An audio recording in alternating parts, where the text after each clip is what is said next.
My husband mocked me in front of his lover and friends while they laughed at me. 15 minutes later, he was begging me not to leave. "Did you borrow that from a thrift store?" Daniel sneered, his voice loud enough to draw the attention of everyone in the room. His lover, Serena, leaned closer to him, her perfectly manicured fingers brushing against his arm as she smirked. "I didn't know they still made clothes like that," he added, his words dripping with venomous humor. The laughter that followed was sharp, biting, and orchestrated to humiliate me. I could feel their eyes on me, scanning my dress, dissecting my appearance, and finding delight in my discomfort. The wine glass in my hand felt heavier than before, and my fingers tightened around the stem, as if holding onto it could somehow keep me grounded. It wasn't the first time Daniel had mocked me, but it was the first time he had done it so brazenly in front of his friends, and worse, his lover. The dress I had chosen was one he used to love, a soft blue gown. A soft blue that once made him call me beautiful. It was a prop in his cruel performance, a tool for him to demonstrate his power by belittling me. I smiled weakly, my face frozen in an expression that I hoped would disguise the storm raging inside me. I wanted to scream, to throw the wine glass at his feet and shatter the facade of our marriage, but I didn't, not yet. Years of enduring his subtle digs and dismissive tone had taught me the value of silence. It was a weapon sharp and deadly when wielded correctly, and tonight I would learn to use it. Serena's laughter was the worst. It was high-pitched and condescending, each note a reminder that she was everything I wasn't. Young, glamorous, effortlessly confident. "Oh, come on, Daniel," she said, her voice dripping with false sympathy. "Don't be so harsh. I think it's charming retro." Maybe her words stung more than his. They weren't just mocking my dress, they were mocking my entire existence. I glanced around the room, searching for a friendly face, but found none. His friends, a carefully curated group of enablers, were all too eager to join in on the ridicule. Their laughter blended into the music playing softly in the background, a cruel symphony orchestrated by my husband. I excused myself to the restroom, my voice calm and composed despite the fire. Building inside me, the door closed behind me with a soft click, and I leaned against the sink, gripping its edges as if it were the only thing keeping me upright. My reflection in the mirror was a stranger, a woman with hollow eyes and a trembling lower lip. Her cheeks flushed from more than just the wine. How had I become this person? How had I allowed myself to shrink so much that I could barely recognize the woman staring back at me? I used to be strong, independent, full of dreams and ambition. Now I was just a shadow, existing in the periphery of Daniel's world, enduring his ridicule because I didn't know how to leave. But something shifted in that moment. The weight of his words, of all the years of subtle cruelty, pressed down on me like a heavy stone. And just as stones can crush, they can also sharpen. A quiet fury began to rise, steady and unyielding, burning away the remnants of the woman who had once begged for his approval. I fixed my makeup with steady hands, smoothing the lines smudged by humiliation. I would not give him the satisfaction of seeing me crumble. Not tonight. I wasn't sure what I was going to do yet. But I knew one thing for certain. I was done playing the part of the docile wife. When I returned to the party, the laughter had subsided, replaced by the low hum of conversation. Daniel glanced at me as I walked in, his expression unreadable. Maybe he expected me to be sulking, retreating into a corner while his friends continued their cruel game. Instead, I took my seat beside him, my posture straight and my smile sharp. "Is everything all right, darling?" he asked, his tone mocking. I met his gaze, holding it for a moment longer than necessary, and nodded. "Perfect," I said, my voice cool and steady. "Absolutely perfect." The rest of the evening passed in a blur, but I felt different for the first time in years. I wasn't trying to fit into his world. I wasn't trying to impress his friends or outshine Serena's obvious attempts to flaunt her whole hold on him.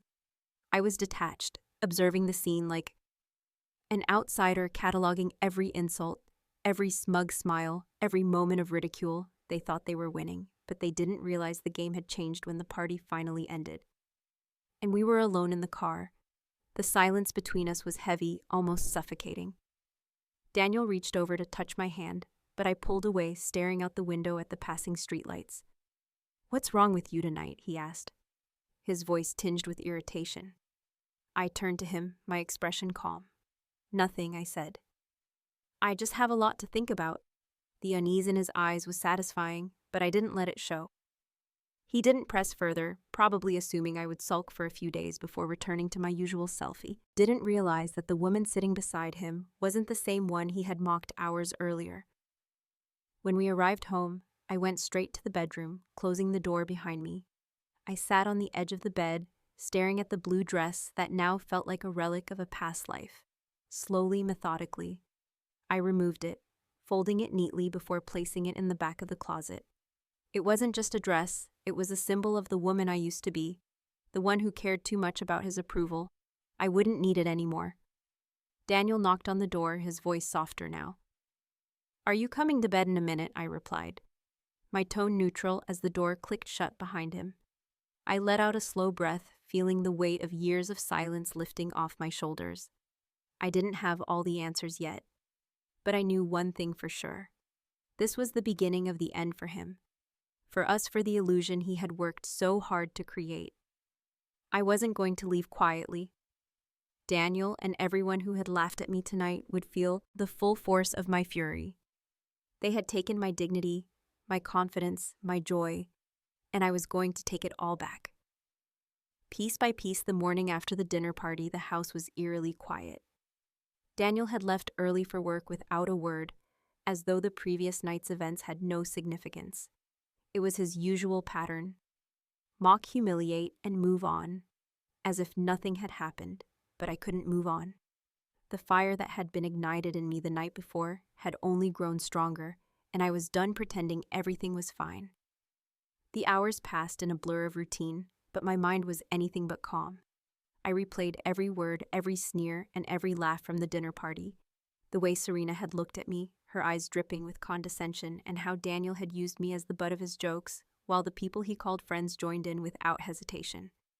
The humiliation was like a wound that refused to heal, and I knew it wouldn't until I confronted him. By the time Daniel returned home that evening, I had prepared myself.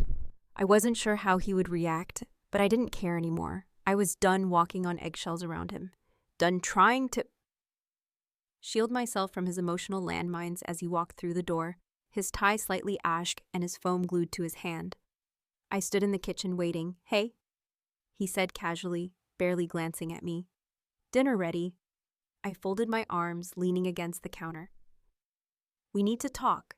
His brow furrowed as he finally looked at me. "Talk about what last night?" I said, keeping my voice calm, "the way you mocked me in front of your friends and Serena." Daniel sighed, setting his phone down on the counter. "Oh, come on, you're not still upset about that, are you?" "It was just a bit of fun, you know how they are." "No, Daniel," I said, my voice rising slightly. "It wasn't just fun. It was humiliating. You made me feel like a joke." He rolled his eyes, his expression shifting from dismissive to annoyed. "You're overreacting. Everyone was just joking around. Why do you always have to take things so seriously?" The words stung, but I refused to let him see it, because it wasn't a joke to me, I said firmly. "Do you have any idea how it felt to sit there while you and your lover laughed at me, Daniel?" Rose for a moment, his eyes narrowing. "What are you talking about? You know exactly what I'm talking about," I said, my voice steady. "Serena, the way you look at her, the way she touches your arm, the way she laughs at every little thing you say. Do you think I'm blind?" His expression darkened, and for a moment I thought he might deny it. But instead he scoffed, shaking his head. "You're being ridiculous. Serena is just a friend who conveniently happens to show up at every social event we attend." I shot back, "A friend who seems to know more about your life than I do."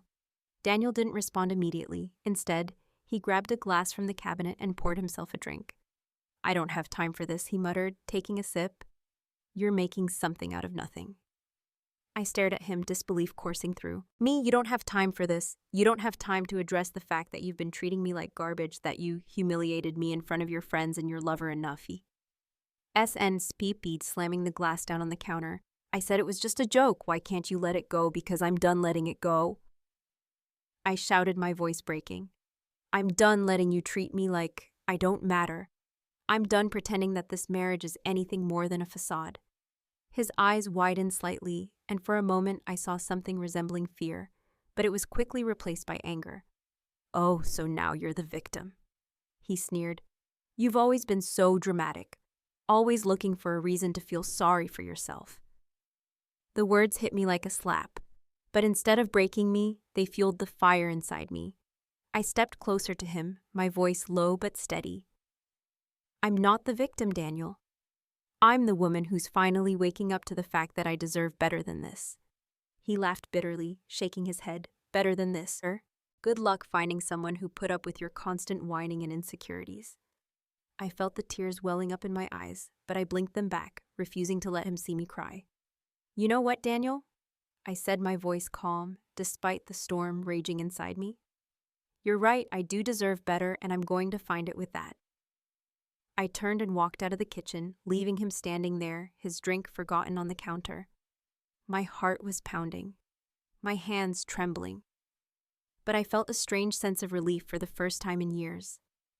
I had stood up to him, refused to let him dismiss my feelings, or make me feel small. I didn't sleep much that night.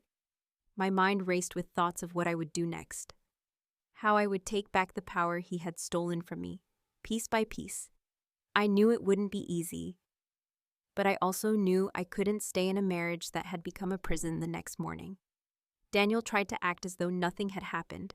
He made coffee, scrolling through his phone as if our argument the night before was a minor inconvenience, but I wasn't going to let him sweep it under the rug. As I sat across from him at the breakfast table, I looked him in the eye and said, I'm leaving. He blinked his hand, freezing mid-scroll. What, I'm leaving? I repeated this. Marriage is over, Daniel laughed, a short, incredulous sound. Don't be ridiculous. You're not going anywhere. I'm serious, Daniel. I said, my voice firm. I'm done. I've had enough of your cruelty, your lies, your complete lack of respect. I deserve better, and I'm not going to waste another second of my life pretending this marriage is worth saving. His expression shifted from disbelief to anger. You can't just walk away, he said, his voice low and threatening. You don't get to make that decision. Watch me, I said, standing up from the table. You've made it clear, time and time again, that you don't value me, that you don't care about my feelings. So why should I stay? Daniel stood as well, his jaw clenched. You're not thinking clearly, he said. You're upset and you're blowing things out of proportion. Just calm down and we'll talk about this later. There's nothing to talk about, I said, meeting his gaze. This isn't a decision I made lightly, but it's the right one for a moment. He just stared at me, his eyes searching mine, as if looking for some sign of weakness, some crack in my resolve, but he didn't find one without another word. I turned and walked away, leaving him standing in the kitchen, his pride and control slipping through his fingers as I closed the door to the bedroom and began packing my things. I felt a strange sense of calm. It wasn't over yet, far from it, but this was the first step toward reclaiming my life, and I wasn't going to stop until I had taken back everything he had tried to take from me. This was just the beginning. As I zipped up the last of my suitcases, the weight of years lifted off my shoulders. The bedroom was eerily silent, save for the faint hum of the city outside the window. This room, once a sanctuary, had turned into a cage where I had endured countless nights of humiliation, self-doubt, and loneliness, but not anymore. I was ready to walk out and leave it all behind. The door creaked open, and Daniel stood there, his expression a mix of disbelief and panic. His usual air of confidence and superiority had crumbled, replaced by something I hadn't seen in years. Fear. You're really doing this, he said, his voice low and trembling. It wasn't a question, it was an admission, as if he finally understood that I wasn't bluffing. Yes, I said simply, pulling the suitcase off the bed and setting it by the door. I'm done. Daniel took a step. Stay forward, his hands clenching and unclenching at his sides. Look, I know I messed up. Okay, last night I shouldn't have said those things. Who's stupid? I was stupid. But you can't just leave, can't I? I asked, my tone calm, but firm. I met his gaze, refusing to let him intimidate me. You made this decision for me, Daniel. Every time you humiliated me, mocked me, and treated me like I was less. Then this didn't happen overnight. He ran a hand through his hair, his frustration evident. It was a joke. That's all it was. You're blowing this out of proportion. Stop saying that, I snapped, my voice rising for the first time. This isn't about last night. This is about every single time you made me feel small, every time you chose to hurt me instead of supporting me. I'm done pretending that this marriage is something it's not. Daniel's face hardened, his jaw tightening. And what are you going to do? Just walk away, throw away everything we've built together? I laughed bitterly, shaking my head. What we've built, Daniel, the only thing we've built is a lie. A lie I'm no longer willing to live for a moment, he said. Nothing, his eyes darted to the suitcase by the door, then back to me. You're serious about this, he said quietly. I've never been more serious about anything, I replied. And then to my surprise, he dropped to his knees. The sight of him, this man who had spent years tearing me down, kneeling before me, was almost surreal. His hands clasped together and his voice broke as he spoke. Please, he said, his tone desperate. Don't leave, I'll change. I'll do whatever it takes to fix this. Just don't go. I stared at him. A part of me wanting to believe his words, to believe that he could change. That things could be different, but another part of me, stronger, wiser, knew better. Do you even hear yourself, Daniel? I asked, my voice steady. 15 minutes ago. You were telling me I was overreacting, that I was being dramatic. Now you're begging me to stay. What exactly has changed? I know I've been a terrible husband, he said, his voice cracking. I know I've hurt you, but I can't lose you. You're the only thing holding me together. I knelt down to his level, looking him in the eye. That's the problem, Daniel. I've been holding you together while you've been tearing me apart.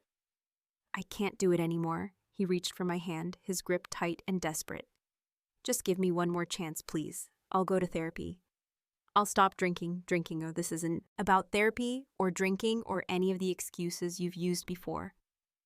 I interrupted, pulling my hand away. This is about respect, and you lost mine a long time ago. Daniel's shoulders slumped, and for a moment I thought he might cry. But then his expression shifted, his desperation giving way to anger. You think you're so perfect, don't you? He snapped, his voice sharp, like you've never made mistakes, like you've never hurt anyone. I stood up, crossing my arms. I've made plenty of mistakes, Daniel. But staying with you for as long as I did, that was the biggest one. His face fell, and I saw the fight leave him. He sank back onto the floor, his head in his hands. What am I supposed to do without you? He whispered. That's not my problem, I said softly. You've spent years tearing me down. Daniel, now it's time for you to figure out how to build yourself back up. I picked up my suitcase, my heart pounding as I walked toward the door. Daniel didn't try to stop me.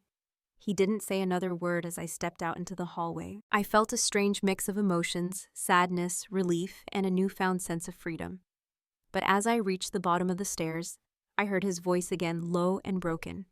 You'll regret this, he said. I paused, my hand on the doorknob, and turned back to look at him.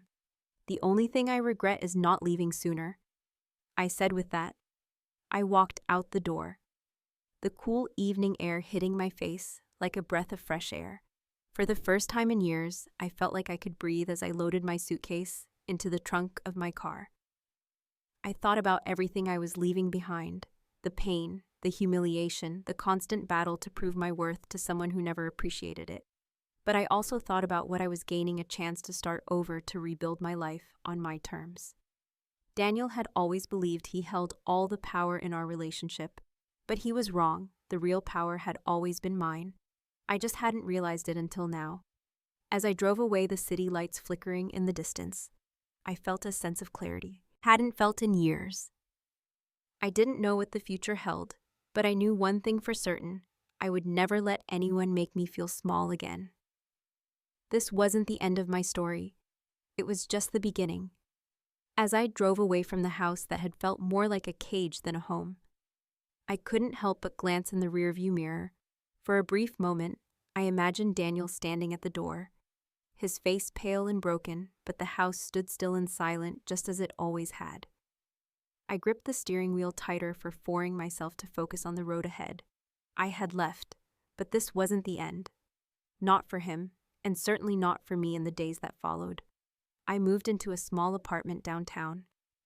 Nothing fancy, but just enough to make me feel free. The first night I stood in the middle of the empty living room, my suitcase by my side, and allowed myself to breathe. No insults, no laughter at my expense. No Daniel. It felt like I was standing at the edge of a cliff, terrified yet exhilarated by the open air beneath me, but I wasn't just here to escape. I was here to reclaim what Daniel had taken from me: my dignity, my power, and every piece of myself. I had sacrificed during our marriage, and if I knew anything about Daniel, it was that he thrived on control. Taking it away from him would hurt more than my leaving ever could. The first thing I did was reach out to an old friend, Laura. We hadn't spoken much over the years. Daniel had made sure of that, but she was someone I could trust. Laura had always been sharp, resourceful, and fiercely loyal. Qualities that I needed now more than ever. When I told her everything, she didn't mince words. "He's a bastard and he deserves everything that's coming to him," she said, her voice firm. "So what's the plan?" "I'm not sure yet," I admitted, "but I want to hit him where it hurts." Laura smirked, leaning back in her chair. "Well, that's easy: his ego, his reputation, and his wallet. Take away any of those and he'll crumble." I nodded my mind. Already racing with possibilities, Daniel had years building an image of himself as the perfect husband, the successful businessman, the charming socialite. But I knew the truth beneath the polished exterior was a man who lied, cheated, and manipulated everyone around him. It was time to let the world see him for who he really was. Over the next few weeks, I began digging into Daniel's life, every lie he'd ever told, every shady deal he'd ever made, every secret he thought he'd buried. I was determined to find it all. I started with his financials. Daniel had always been secretive about money, insisting that he handled everything. I never questioned it, partly because I trusted him, and partly because he made me feel incompetent whenever I tried. But now I had nothing to lose. It didn't take long to uncover the first crack in his armor. A few late-night sessions with Laura and her tech-savvy boyfriend revealed bank statements, offshore accounts, and transactions that didn't add up.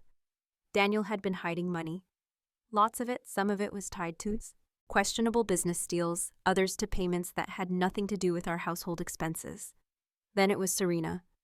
It was one thing to suspect an affair, but seeing the proof was another.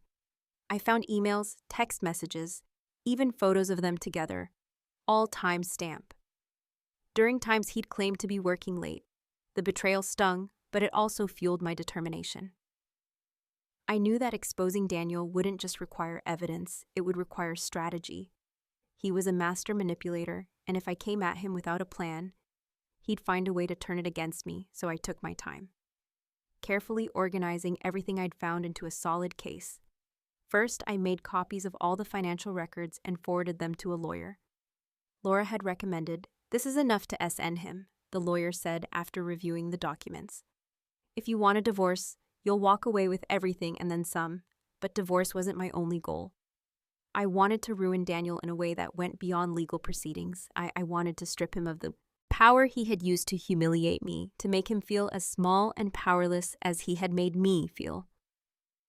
The opportunity came sooner than I expected. Daniel was hosting another dinner party, one of his extravagant soirees where he paraded his success in front of his friends and associates. He hadn't invited me, of course. He probably assumed I was still licking my wounds somewhere, but that didn't matter. I didn't need an invitation to crash the party. Dressed in a sleek black dress that exuded confidence, I arrived at the event with Laura by my side. The room fell silent as I walked in, the sound of my heels echoing against the marble floor. Daniel's eyes widened when he saw me, his expression quickly shifting from shock to irritation. "What are you doing here?" he hissed. Pulling me aside, "Just enjoying the party," I said with a sweet smile.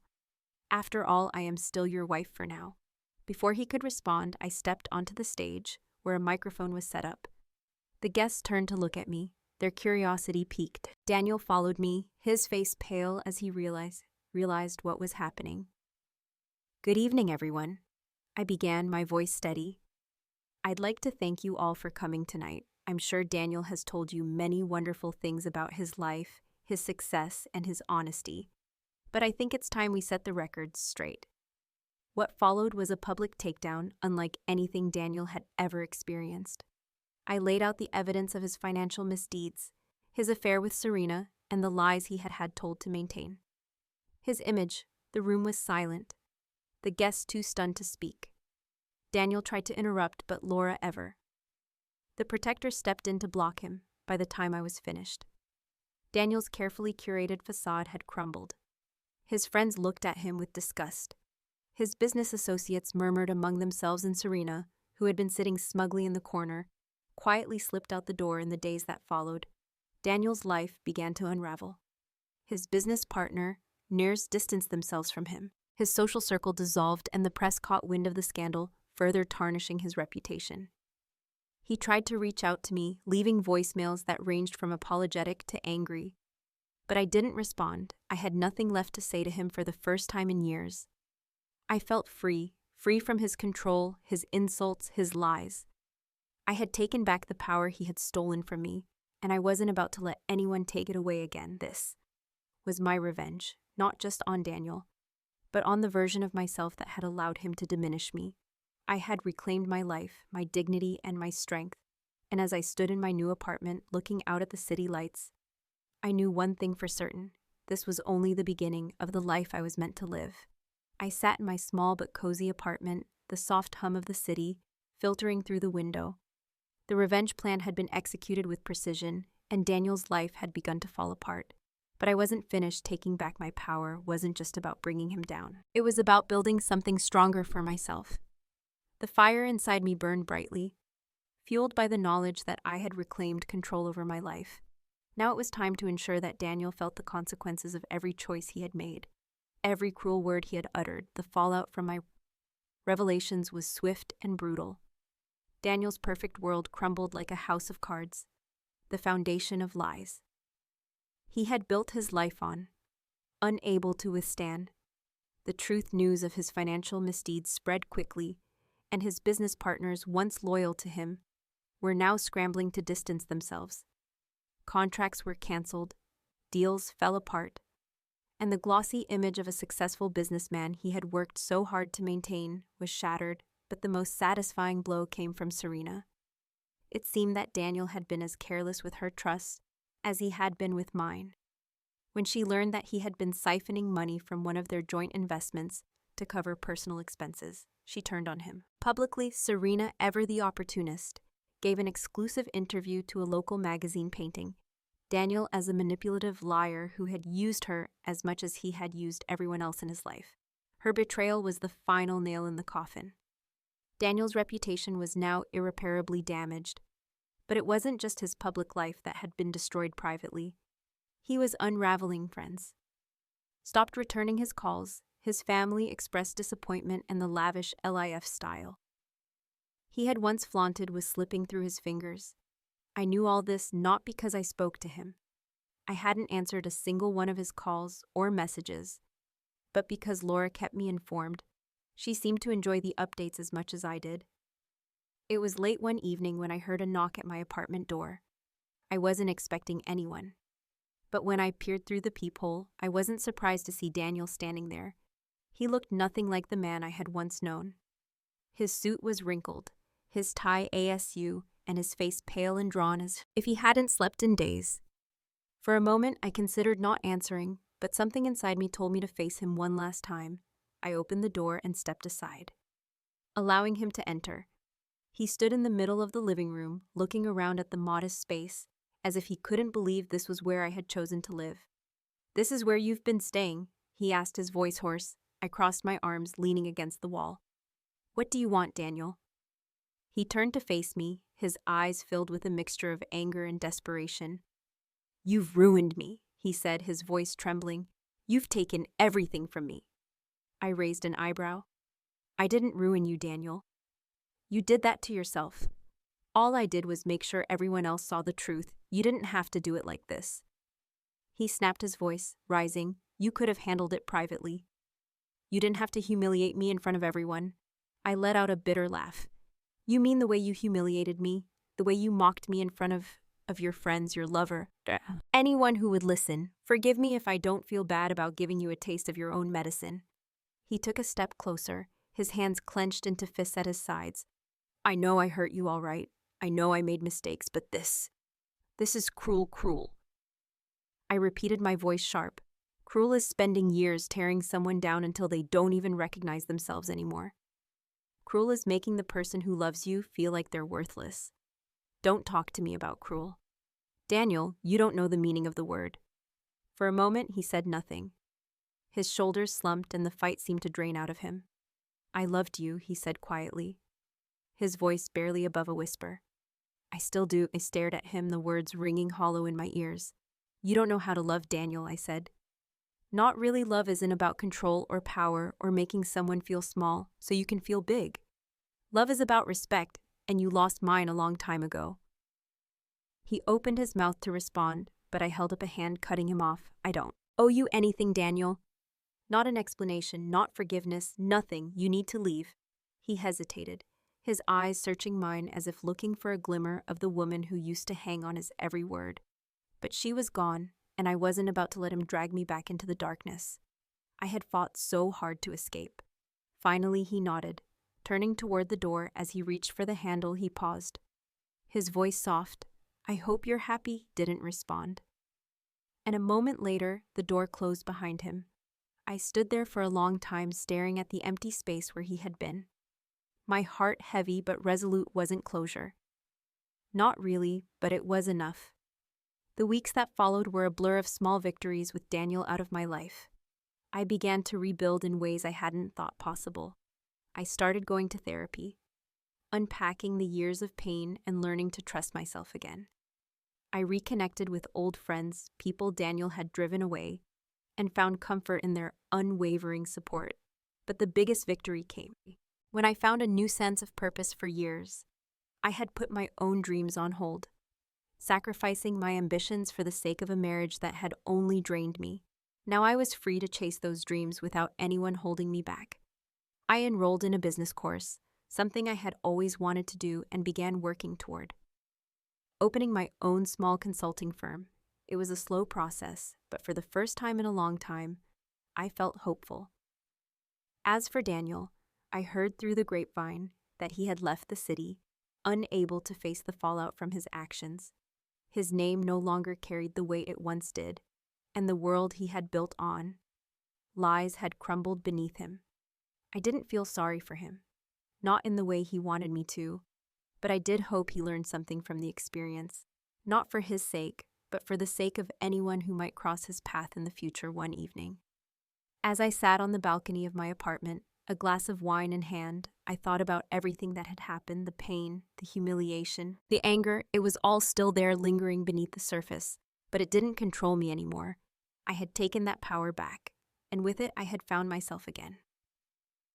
I wasn't the same woman who had walked into that dinner party desperate for her husband's approval. I was stronger now, wiser, and determined never to let anyone make me feel small again. The road ahead wasn't easy, but it was mine, and for the first time in years, I felt like I was exactly where I was meant to be. As I watched the city lights twinkle in the distance, I raised my glass to the future. It wasn't perfect, but it was mine, and that was enough. The city lights twinkled like tiny stars as I sipped my wine. The crisp evening air brushing against my face, sitting on the balcony of my small apartment, I felt a sense of calm that I hadn't experienced in years. The chaos of my life with Daniel was over, and with it came a quiet freedom. But this wasn't the end. It was the beginning of something entirely new. I wasn't just moving on from him, just moving. I was rediscovering who I was. The first step in reclaiming my life was learning to embrace my independence. The first, it was terrifying after years of being tethered to someone who dictated every aspect of my existence. The idea of making my own decisions felt foreign. But as the days turned into weeks, I began to find joy in the little things, choosing a new shade of paint for my walls, experimenting with recipes in my small kitchen. Even something as simple as rearranging for furniture gave me a sense of control. Therapy played a crucial role in this transformation. I poured out the years of pain, humiliation, and self-doubt to a patient and understanding therapist who helped me untangle the knots Daniel had tied in my mind. "You're not weak for staying," she said. During one session, "You're brave for leaving, for choosing yourself." Those words stayed with me, echoing in my head. Whenever the doubt crept back in, I also started reconnecting with the passions I had long buried. Writing had always been and had outlet for me, a way to make sense of the world, but I hadn't picked up a pen in years now, with a fresh journal and an open mind. I wrote every night, pouring my thoughts onto the pages. At first, it was just for me, a therapeutic release. But over time, the idea of sharing my story began to take root. My newfound sense of independence wasn't just about rediscovering old passions. It was also about carving out a new path for myself. I enrolled in a business course at a local college, something I had dreamed of doing for years, but had always been discouraged from pursuing. Daniel had made me believe I wasn't capable, that my place was in the background, supporting his ambitions. But now I was determined to prove to myself that I was more than enough. The course was challenging, but I threw myself into it with everything I had. Late nights spent studying networking events, where I pushed myself out of my comfort zone, and moments of self-doubt that I overcame one step at a time. All of it built a new foundation for my life. I wasn't just learning about business, I was learning about resilience, about the strength I had carried within me all along. Through the course, I met people who saw me for who I was, not as someone's wife or a woman defined by her past. Their encouragement and belief in me became a source of strength, and for the first time in years, I began to see myself through their eyes, not as a victim, but as a survivor. One night, as I flipped through my journal, I realized just how far I had come. The pages were filled with raw, unfiltered thoughts: anger, sadness, hope, determination. It was a map of my journey from the moment I decided to leave Daniel to the person I was becoming. That's when it hit me. My story wasn't just mine. It was a story that could resonate with others, with anyone who had ever felt trapped, diminished, or voiceless. The idea of sharing my story terrified me at first. What if people judged me? What if they didn't believe me? But then I remembered all the nights I had spent doubting myself. Because of Daniel. All the times I had let fear hold back.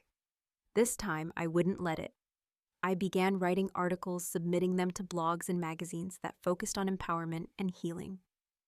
To my surprise, my words struck a chord. Messages began pouring in from readers who shared their own experiences, thanking me for giving voice to feelings they couldn't articulate, the connections I formed through. Those words became a source of healing, not just for me, but for them as well. Eventually, I was invited to speak at an event for survivors of emotional and psychological abuse, standing in front of a room full of strangers.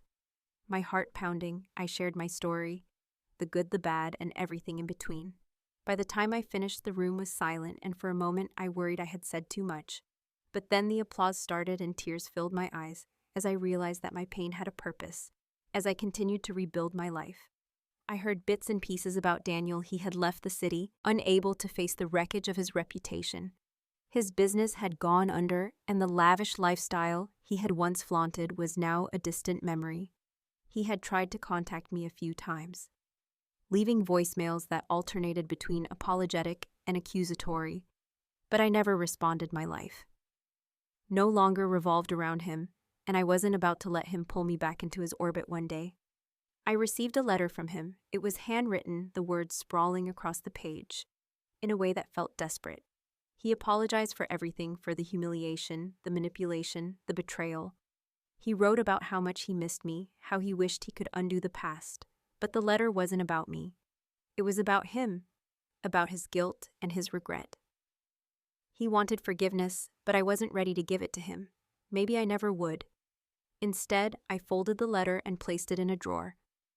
Forgiveness, I realized, wasn't about letting him off the hook.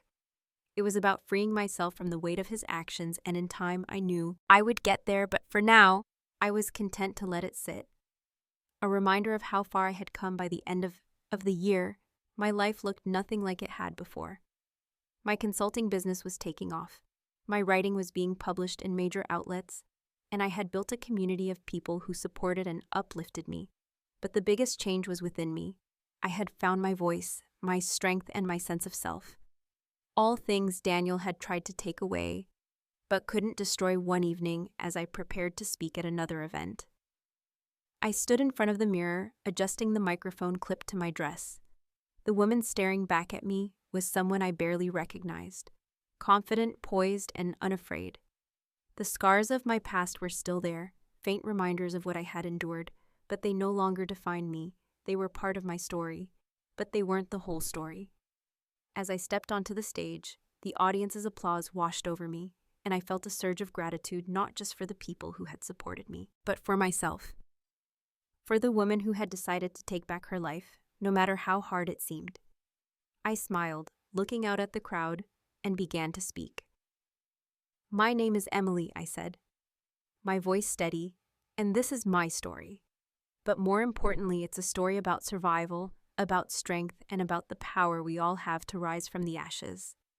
The applause that followed was deafening, but it wasn't just for me. It was for every person in that room who had ever felt powerless, for everyone who was still searching for their voice. And in that moment, I knew I had found my purpose, not in revenge, but in rising above it. The phoenix had risen, and it was ready to soar.